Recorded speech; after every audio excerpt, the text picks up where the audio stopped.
the impact of GCCs can be felt in short term. For example, you build an industry, it may take about, say, 24 months, 36 months, whereas an impact of GCC can be felt in, say, anywhere between 2 to 3 quarters. So it's a low-hanging fruit. And moreover, the digital transformation is effective everywhere. That also helps the global phenomenon, what the global organization expecting, growth, digitalization, and efficiency. I think the fundamental aspects, I would say, my dear friends, especially that align towards the panel discussion topic today, beyond metros, the rise of tier 2, tier 3 cities, which are going to be the GCC's hub. I strongly believe, probably I'll share the data. As on 2024 today, Indian GCCs are about close to 1,850 GCCs. That also has 2,690 units. When I say units, one GCC present in 2-3 locations, right? So totally we have about close to 1.9 million talents employed. And if you look at almost 30 to 40% of talent come from tier 2, tier 3 cities, which is an interesting thought process. Also, having said that, the launch of policy of Madhya Pradesh is truly an amazing opportunity for Madhya Pradesh as well as for the global organizations which are looking at building their capability center in tier 2, tier 3, especially the cities like Bhopal, Indore, Jabalpur, which has a strong presence of academia, which is going to be a fundamental shift, I would say, because the global capability center comes for various reasons. Probably cost arbitrage could be the secondary, the operational efficiency could be the secondary reason. The first and one important aspect is talent, right? So the talent is the only reason why the global companies are looking at India as a destination. I'm sure you all are aware of how the GCC evolved. Probably in the late 2000s, it started as captive. Then it moved as Global Inno Center way back in 2010. And today it is turned as a Global Capability Center when I was a chairman NASSCOM GCC. So with this shift, starting from cost arbitrage, move to efficiency, then to effectiveness, then to value creation, then to innovation, today global organizations are looking at building a revenue from the country like India to the global headquarters. With all these things, we'll be happy to moderate this session with a wonderful panel members come from diversified background. We have consulting organization, we have Secretary Mighty, who is actually working on building a GCC policy. We've been happy to work for STPI to build the policy. We have Additional Chief Secretary, we have the GCC leader, Barclays. This is going to be a very wonderful panel. We'll see how interactive we could make the panel. Yeah, so I look forward to talk over the panel.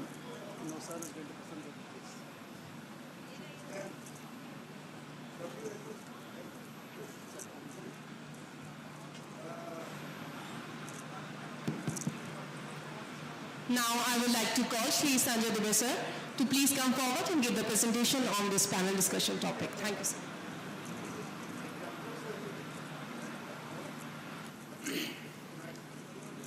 Honorable Secretary Government of India, Mighty Shri S. Krishnanji, Honorable guests on the dais, Honorable guest of the dais, press and media. In the first session that I spoke about, we spoke about multiple policies that we were about to launch, and it got launched by Honorable Prime Minister today. So all of these policies come into action from today itself. These special sessions are tailor-made for what we are offering through these policies. So I hope that whatever we are trying to do, we are able to address to the concerns and the requests and the expectations from the state government as far as the investment in GCC is concerned. So I'll try and take you through what Madhya Pradesh is looking at. If you see the growth of GCC, it's about 50% of the GCCs are now in India, out of which, if you see, 1,800 has already got established, and by 2030 it is expected that there would be around 2,400 GCCs within the country. If you see the amount of the exports that are being done, it's 64 billion to around 100 to 3 years, and around 20% GCCs are now cities. So there is a huge opportunity that we look forward to when we are promising and we are letting the other industry to come into Madhya Pradesh. So what is it that Madhya Pradesh offers to a GCC? Why should a GCC come in Madhya Pradesh and invest and take a decision? We already have an infrastructure which is plug and play at 1/4 of the cost, which any other tier 1 city would offer. We have a business environment which means that there has been no single day of manpower loss because there was never a strike in last 25 years. We have vibrant IT and ITS ecosystem with around 50,000 technical students coming out of the colleges.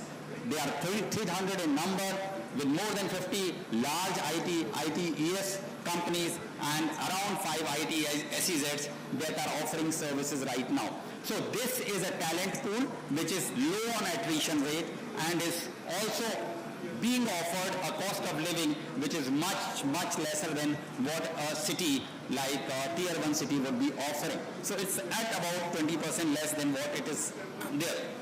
But this is one part of it. This is because whatever we have shown is essentially for the GCCs. But when you think about GCC, it is essentially the employees who rule that. And unless you have a talent manpower getting attracted to come into work into these GCCs, it doesn't make any sense to have a policy. And when you look at the employees, it is the cosmopolitan nature that Madhya Pradesh offers.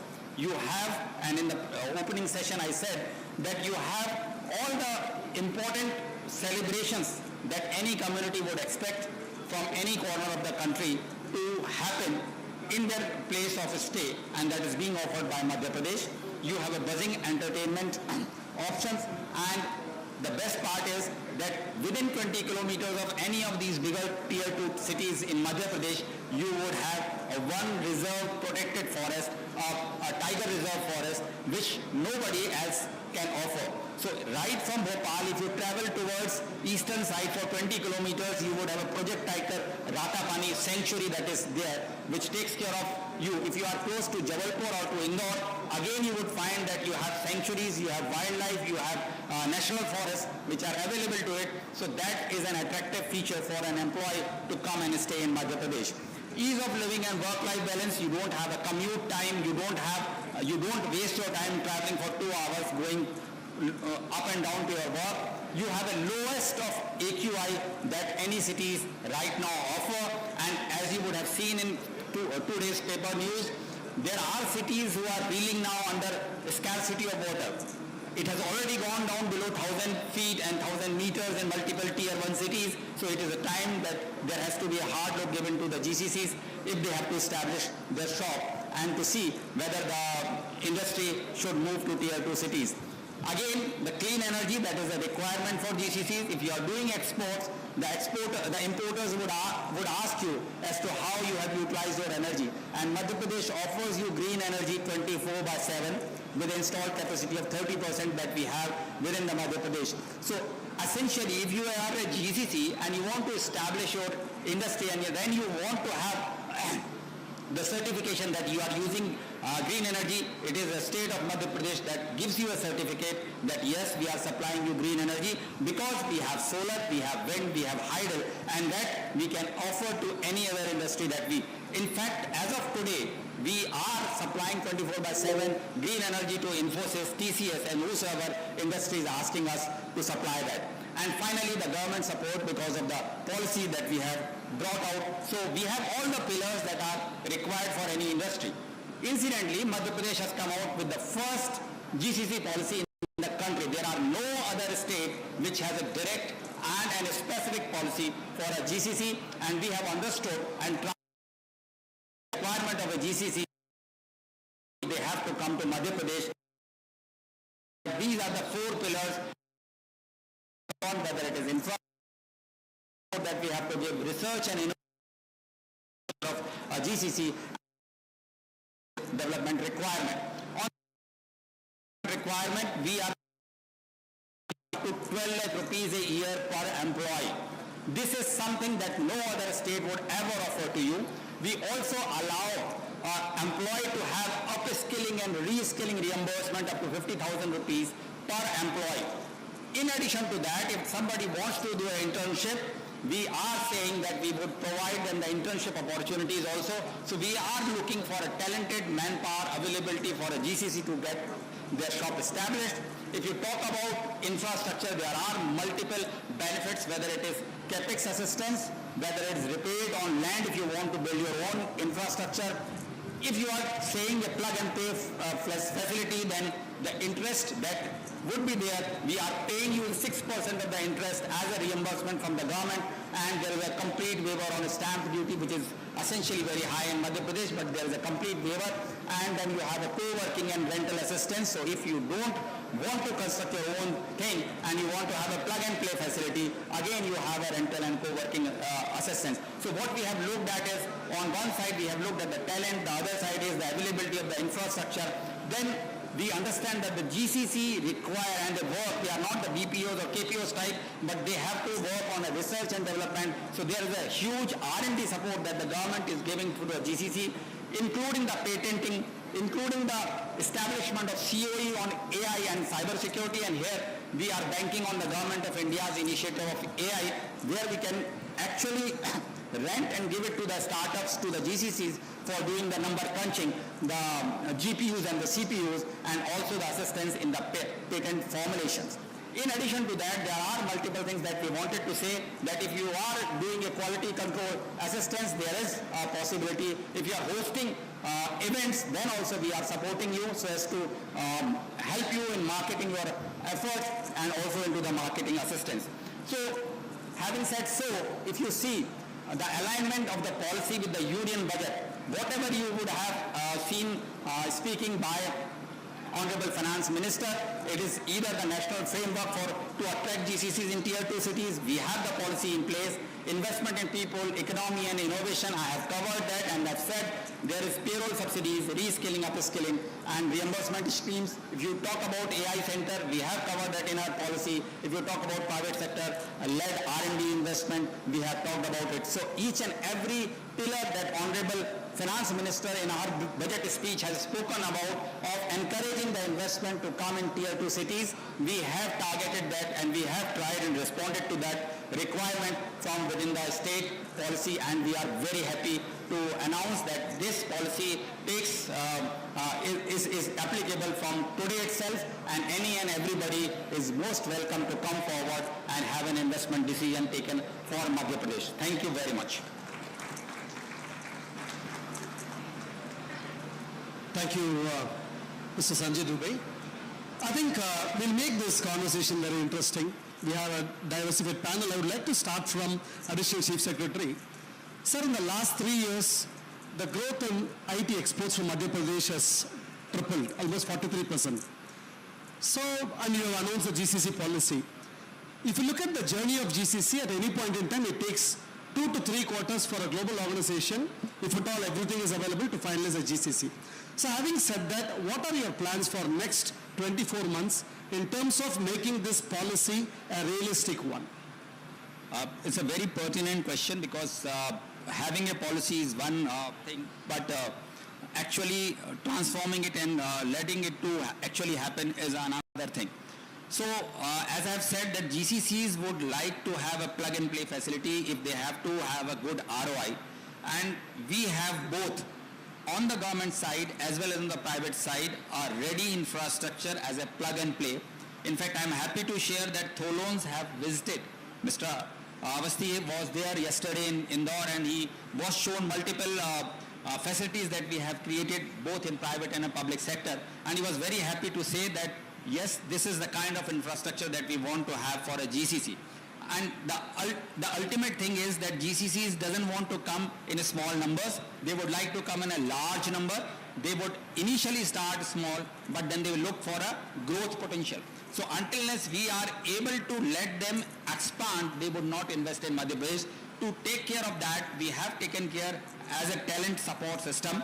We are already introducing courses with the help of Barclays, with the help of IBM, with the help of Oracle and others, to ensure that we have a constant supply of the talent which is there, and finally the infrastructure and the requirement that the employee expects to have it, these are all there in Madhya Pradesh, and we hope that this is good enough and attractive enough for any of the GCs to come. Amazing. Thank you. That's really helpful. I'd like to shift the gear to our Secretary MIT. Sir, you've been working on GCC policy. Your team has been working on GCC policy. I would like to hear from you the recent announcement by Honorable Finance Minister in terms of extending the framework of GCC framework to Tier 2. Can you throw some light on that? See, as you're aware, the Honorable Finance Minister announced in the Union Budget that there will be a framework, a GCC framework on what needs to happen. Most of it actually surrounds, you see, I think the key point which was already pointed out is the manner in which any state is ready to roll out a red carpet for a GCC to locate quickly and to start operating immediately. So you basically need plug-and-play facilities which are ready. You need an environment which makes it easy to get all the necessary clearances. You have to look at labor-related laws. You have to look at a range of those kind of matters. So a lot of the action really is at the state level. Let's be clear about this. Most of what needs to be done to make sure that a GCC is quickly functional is at the state level. And a critical factor in determining where a GCC goes is availability of talent, and availability of talent at reasonable costs. I mean, this becomes the critical factor. So many of those factors is what we want to support states to achieve, saying, you please, how do you sort of address this whole issue? How do you kind of get into this GCC game at all? What is it that each state needs to do as a framework in order to be able to attract this talent? The template that Madhya Pradesh has laid out is quite attractive and something that we can work with. At the Government of India level, most of it then relates to clarity in certain taxation-related issues. And you would notice that both before the latest budget and in the course of the present budget, there have been many of these taxation-related issues which have been tackled and addressed squarely. One of the issues that some of the companies face, which in an interaction in Bangalore, I remember, is about, you import for an engineering R&D company, you import certain either new parts or old parts which come into the country, and then you have an issue. Once you've worked on them, there are customs laws which require them to be re-exported within 6 months. There are restrictions of moving them from one location to another. Many of those kind of difficulties have already been eased out in the past few months, and the newer regulations have been modified to permit many of these to happen. So the framework will basically deal with a lot of those ease of doing business issues, factors which will make it attractive for different entities to set up GCCs at different locations, in particular Tier 2 locations, for the obvious reasons which have already been stated in terms of cost, access, and wherever there's an infrastructure requirement, how you address the infrastructure requirement. Thank you, sir. That's helpful. I would like to recollect what our Secretary sir has said. In my experience, last 20 years been working as a GCC leader for a few of the multinational companies. In the last 3 years with Strat Infinity, a practitioner-led GCC firm, we have got almost 7 GCCs in India. Last quarter, last quarter, one of the NASDAQ listed GCC would like to set up their fintech company in India. So we did a geolocation study and provided 3 options because they want to set up a deep tech AI ML technology talent. We suggested Chennai, Pune or Hyderabad because of various parameters. And you won't believe, the organization, the headquarters has suggested, they've taken Bangalore, they incorporated and started the center. When we did a deep analysis, what prompted them to choose Bangalore, although it is not in our geolocation study, they said, the first quarter when we open up the GCC, we would like to have 300 such talents be onboarded. right? The quick talent onboarding, irrespective of the size. So I just wanted to reflect this and ask question to our additional chief secretary. I will come back to the panel because the foundational answers we would like to hear from secretary so that we can have the follow-up question. So how do you see the industry, academia, R&D collaboration in the state of Madhya Pradesh, Mr. Sadhu? Thank you for this very, very intelligent question because as I've also mentioned in passing that talent is the essential ingredient and the masala that would be required for a GCC to take a decision to establish their shop in Madhya Pradesh. As I pointed out in my presentation also that we have one of the best institutions available in the country, right from IIT to IIM. We are also churning out about 50,000 tech talent every year who are now not working in Madhya Pradesh as much, but they are all spread across all over the country, whether it is Hyderabad or Bangalore or Chennai or Pune or Noida. The moment the GCC gets started, every one of them wants to come back to in Indore, back to in Madhya Pradesh, back to in Bhopal. I'll give you a small example. Cognizant started with saying that we just want to open a center of 120 odd guys. We just want to do a survey. Whosoever has worked in or has any connection with Madhya Pradesh, we would like to get them relocated. In 6 months' time, they are coming up with 3,000-seater arrangement in Madhya Pradesh, saying that everyone, whether they are from Madhya Pradesh or not, wants to come back to Madhya Pradesh because of the cosmopolitan nature, because of the environment that is there. So there is not going to be dearth. Besides that, we have provided for a lot of opportunities for skilling, reskilling, and as well as relocation benefits. So if somebody is getting relocated from, say, city like Bangalore or Hyderabad, we provide them 12 lakh rupees per employee. That is a kind of incentive that we are giving to the GCCs to come, to let the employee come back to the roots and work in Madhya Pradesh. So I'm quite hopeful that with the plug-and-play facility, with the talent that is available, there should not be any reason that Madhya Pradesh is held back. Thank you, sir. I'll just shift the gear towards Anand. Anand, you come from Barclays, running a large financial service company. And of course, most of the BFSI GCCs are based in tier 1 cities. The operational efficiency and effectiveness plays a major role for your success. So how do you see the tier 2, tier 3 cities should gear up to ensure that the operational effectiveness should be built in? Hello. Thank you, Bala. Thanks for the question. And first of all, thank you, Secretary Sir, to giving me the opportunity to be here. And it's a pleasure to be connected with Madhya Pradesh government on the bigger purpose. So just to set the context, Barclays is a global British bank. And when I say global British bank, it's originally British bank, but it's a global bank now, pretty much in league with the top 6 banks, which are predominantly top 5 are American and then Barclays. We have a large setup in India. Barclays as a banking institute offers investment banking, asset management, more like institutional banking services in India, not retail.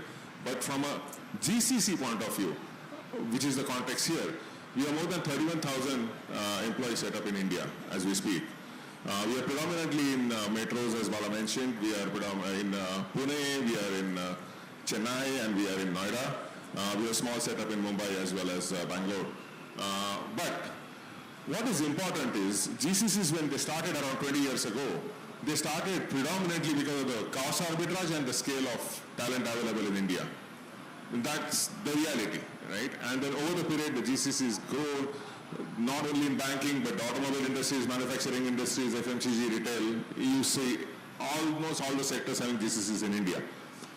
As we fast forward 20 years now, the GCCs are not necessarily there only because of cost arbitrage. Just in Barclays, we have real functional global roles. We have CIO roles being played out of India for our global businesses that is across the globe, right? We have head of back office operations, we have head of services roles being played out of India. We have our research and technology innovation done out of India. To Sanjay sir's point, right? What is important is we need to provide that holistic ecosystem. So, to your point, Bala, what makes us successful and what makes a location successful when it comes to GCC. The reason I gave the background is because I just wanted to differentiate between the 20-year-old value proposition that was just cost arbitrage and scale, as against the innovation, having the functional roles which needs domain expertise and a real research and fintech ecosystem around it.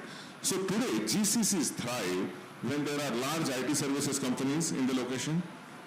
There are software product companies like Salesforce, SAP, Ab initio. Then we have educational institutes to provide the entry-level talent, but more importantly, the higher education institutes which can also provide me upskilling capabilities for my own employees, for refreshers. And then we need innovation, which comes from our startups. Now, when I'm part of banking industry, so I will rely on fintechs. But they are the ones who are going to explore the new age technologies. They are the ones who are going to explore the challenges which we may not be able to afford. So this entire ecosystem is something that needs that is the GCC needs to thrive. And when that ecosystem is there, GCCs are naturally going to gravitate to those locations. And in India, I'm really happy, and especially I'm a big fan of Indore. I've been there a couple of times. I'm working with a couple of universities in Indore for upskilling and programs that where the industry interventions are provided for relevant skilling. The locations like Indore are building in that direction. They already have IT services. I'm actually meeting the Bhopal Indore startup community today evening. So they are there. Institutes are already there. The industry interventions have started. So I think these are the grounds. Because sometimes I interact with some of the state governments and they're jumping to GCC. And Sanjay sir and I had the same conversation in Pune that GCC is an evolution. You have to have that right foundation built with the educational institute, have IT services, have product companies get attracted to the location, let the ecosystem build, encourage and incubate startups. GCCs will automatically come. With just 5 locations right now at the top GCC destination in India, they are running out of location. We are running out of place, to be very honest with you. We want more locations at GCC setups. So I think the stage is set. Thank you, Anand. That's helpful. I mean, cost is not the primary driver anymore. It may be a tertiary driver. Rather, talent, skillable talent and scalable talent are the key aspects along with co-creation. And I would also like to recollect, last week STPI under Secretary Sir was hosting a co-creation event with 70 plus fintech startup working with 15 BFSI GCCs to see how the co-creation is possible. I'll move on to Poland's. Mr. Avinash, yesterday you visited Indore and you have done a lot of global research in looking at building tier 2, tier 3 city opportunities and ecosystem. So how do you compare the tier 2, tier 3 cities? Where do you put Madhya Pradesh tier 2, tier 3 cities in that overall ecosystem? No, thank you for that. And again, we have been involved for more than 25 years, almost 30 years in this industry, in places like India, and Philippines and Latin America, beyond the research. Research is something that we did, but we have been party to building these GCCs and building these cities essentially. And I think, for example, when we do the strategies for any city or any country, the whole idea is you look at the competitive landscape, and depending on the strength that you have, then you really put up a strategy. So I'll take an example. You know, when USAID basically talked about doing a strategy for Sri Lanka, and that was probably 20 years ago plus, and the Sri Lanka industry and everyone in the Board of Investment said, you know, Sri Lanka is very near to India, and it is cheaper than India, so, you know, why can't we get some work? I said, that's not a sustainable value proposition at all. So one of the things that we found was there were hardly any seats in colleges. And what Sri Lanka had done is the SEMA Accounting Institute from UK, they had created a lot of courses out of that. And there were 17,000 seats in colleges only, and there were 10,000 people that were being graduated from these institutes, diploma and things like that. And when we look at the content of the accounting courses, it was far more than you would need to do any of the F&A functions basically. So, taking a forward view, Talons rated them as the top 3 destinations for finance and accounting in the world. And that got the notice of everyone there. And as you say, rest is history, by the way. But it is not something only FNA, but now Sri Lanka is known, Virtuosa has come out of Sri Lanka, an amazing, global IT company. I think the basic thing is there has to be obviously a hygiene. When we say hygiene, we talked about the entity set, we talked about the workspaces, we talked about the talent, which is very important. So I would still call that as a hygiene, but if you want to differentiate yourself, very similar to Asara, by the way, how do you differentiate? And that is the strength that you need to focus on. And I think, Sanjay, I was, hearing some of the things that you have highlighted. For example, the GCC policy itself is very forward-looking, fine?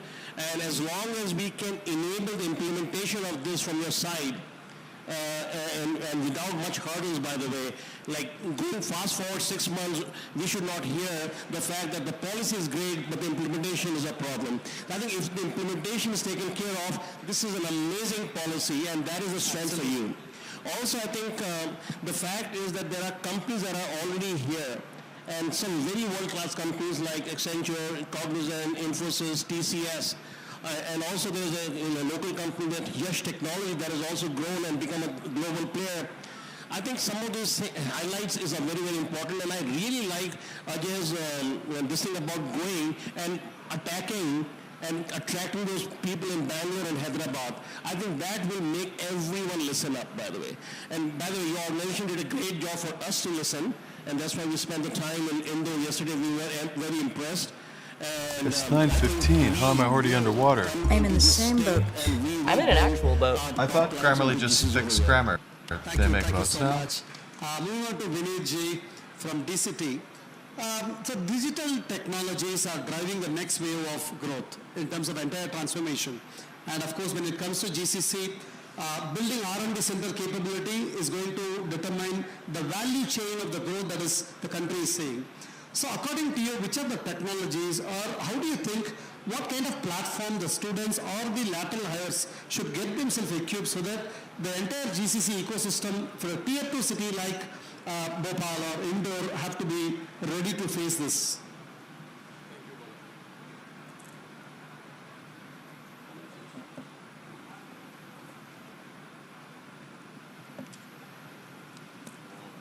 Hello. Thank you, Bala. Thank you, Ajay ji. So the whole morning's gone in the whole conversation around the evolution of the IT, ITES, and all the business models that we've used, and finally come down to GCC, a very respectable global capability center name. It takes a lot to go and sell this as well.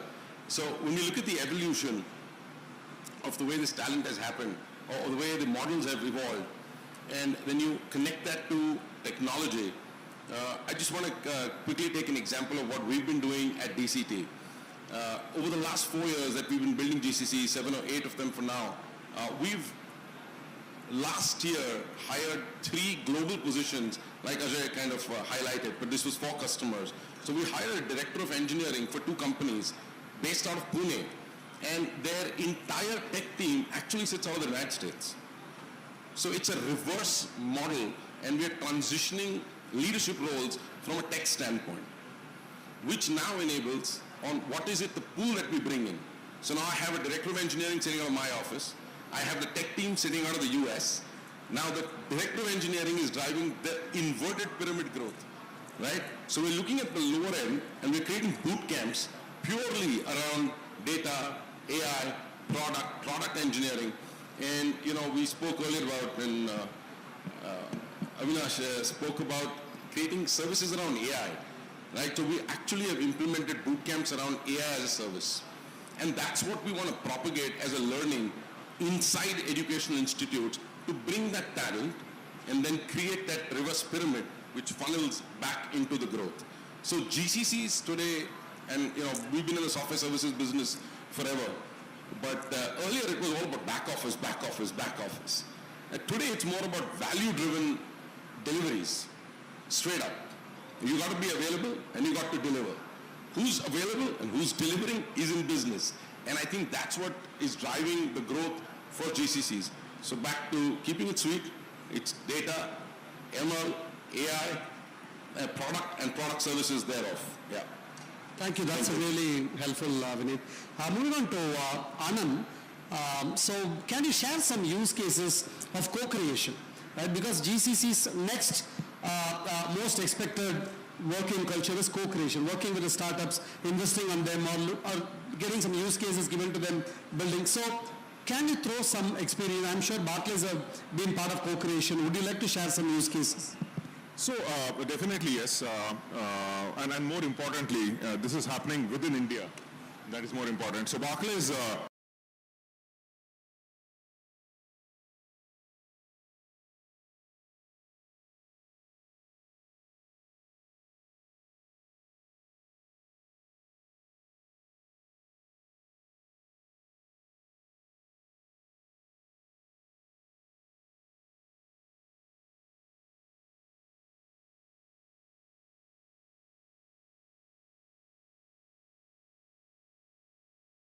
With them. Now that solution may or may not be deployed in Barclays, but we work with them. That enhances our tech quotient as well as it gives us opportunity to inherit some of those solutions. Right. Do you have any questions for?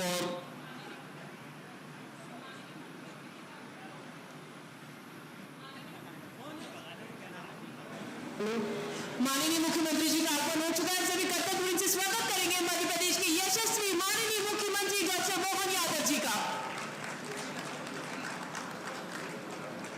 मैं निवेदन करती हूँ ACS sir Shri Sanjay Dubey ji से कृपया माननीय मुख्यमंत्री जी का पुष्प गुच्छ भेंट कर स्वागत करेंगे।